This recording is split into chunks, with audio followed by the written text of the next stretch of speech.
What's going on, guys, and welcome back to the Healthy Aging Report. Today I want to go over something that is really cool. So, there is this fairly new study that came out, and it talked about the benefits of meditating. Now, we all know that meditating can help clear your mind, get you ready for the day, help people that are anxious, help you feel better, help you feel happy, get rid of stress. And doing all of that can benefit your overall health, your heart health, your brain health. We know all about that. And a big part of meditating is also about breathing as well, too. Well, this new study that has come out has shown that meditating can potentially help you to live longer. Yes, I did say that. Meditating the right way can help you live longer. Now you're probably asking yourself, how is that possible? And how can we quantitate those facts? Well, let me drop some knowledge on you. Okay. So, what's going on is, first off, you need to know about telomeres, okay? Telomeres are the little caps that are the end of your DNA. Every time your cells replicate inside your chromosomes, those little caps get smaller. And as they get smaller, then your DNA is less protected, and that is what scientists believe a huge indicator of aging. So as your telomeres get smaller, then that leads to aging. So this new study examined the telomere lengths of 20 Zen meditators, masters in Zen meditation, and 20 other healthy individuals that have never meditated in their life. And what they found was nothing short of extraordinary. And I'm being completely sincere when I say this. This is huge stuff. So what these researchers and scientists found is that the mean telomere length, or MTL that they like to refer to it a lot of times in scientific literature, was longer in all of these Zen meditation masters. And not only that, on a whole, all of their telomeres were longer. They weren't as short. So they had less short telomeres than the other group that they were compared to of non-meditators.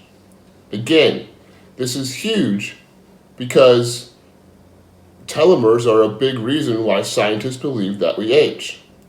Now, also, something very interesting, and I've spoken about this in another article that I wrote, another video that I wrote, and we'll leave the description and the links on that as well, too, if you want to know more about telomeres and telomerase, the enzyme that helps keep them longer. But people and scientists used to think that the length of your telomeres was 100% genetic. In other words, you were set with the length of your telomeres from the day you were born, and there was nothing that you can do about this. Well, in some 2007 studies, scientists actually discovered that this was not the case. And the way they did this is they studied identical twins. At birth, the identical twins had identical DNA and identical telomere lengths. When they went and examined the twins later in life, what they found was pretty eye-opening. They found that these identical twins, and they did not live together or live near each other, they found there was a difference in the length of their telomeres. They actually found that the twins, identical twins, that had the shorter telomeres were 3 times as likely to die before the twin that had the longer telomeres.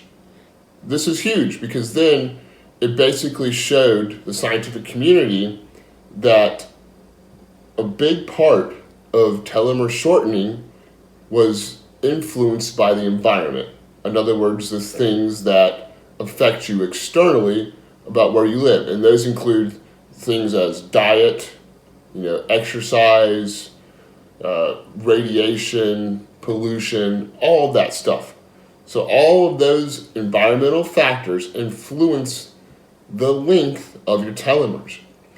So scientists then started coming to the conclusion that certain things like eating healthy, working out, they could help you to keep your telomeres longer. And they started exploring all of those possibilities. And that is what led them to study the effects of meditation.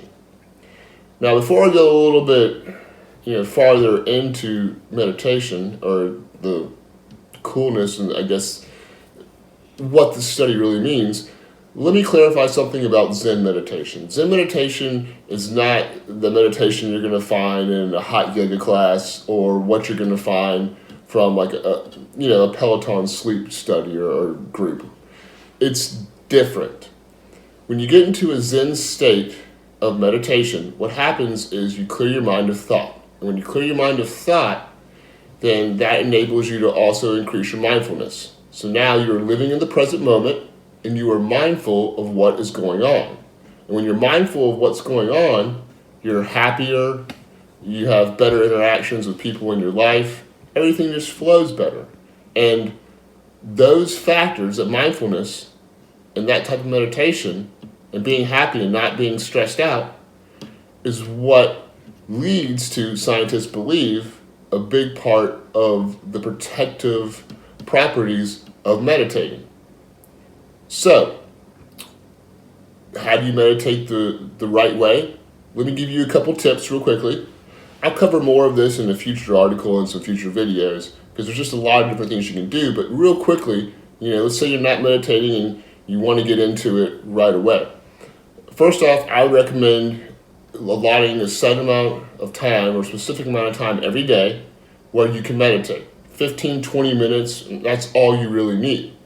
Number two, I think the two best times that work personally best for me are in the morning before I start my day or at night before I go to bed. Now, some people, you're really tired and you can't meditate at night, you fall asleep, then do it in the morning.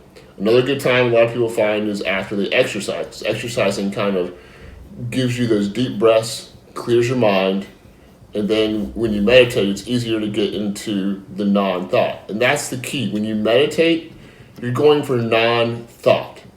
You don't want to sit there reflecting on what happened in the day. You don't want your problems to come into your brain. It's non-thought. You just don't want to think. I know it sounds simple, but trust me, it's a lot harder than you would imagine.